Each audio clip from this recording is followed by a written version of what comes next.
केडीएमसीच्या राजकारणामध्ये शिवसेना आणि मनसेच्या वाढती जवळीक आता चर्चेचा विषय ठरली आहे. आताच भाजपचे प्रदेशाध्यक्ष रवींद्र चव्हाण यांनी या मैत्रीवर केलेल्या सूचक विधानानं राजकीय वातावरण तापलेलं आहे. रवींद्र चव्हाणांनी याला शोलेची दोस्ती असं म्हणत समोरच्यांना म्हणजेच मनसेला अधिक धोका असल्याचं म्हटलंय. त्याला आता मनसेचे शहराध्यक्ष हर्षद पाटील यांनी जोरदार उत्तर दिलंय. 30 वर्षे एकत्र असताना मैत्री आठवली नाही का? काचेचे तुकडे उचलणाऱ्यांनीच डोंबिवलीतील मैदाने चोरली असा हल्लाबोल ही मनसेनं केलेला आहे. ज्यांच्या जोडीला प्रत्येक जण बसलाय प्रत्येकाला कदाचित चांगलं माहित आहे आपली दोस्ती कशी आहे. शोलेची दोस्ती आहे. त्यामुळे त्या शोलेच्या दोस्तीमध्ये कधी काय तुला तर माहित आहे ना.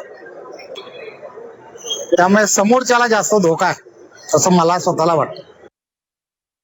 वर्ष तर ते एकत्रच मैत्रीमध्ये होते ना, तेव्हा मैत्री आठवली नाही. आणि आज जेव्हा आमची नवीन मैत्री झालेली आहे तर ही मैत्री तुम्हाला आठवते आणि धोका देणार म्हणून सांगते.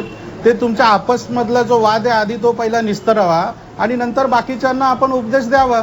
आज डोंबिवली शहराची काय परिस्थिती झालेली आहे.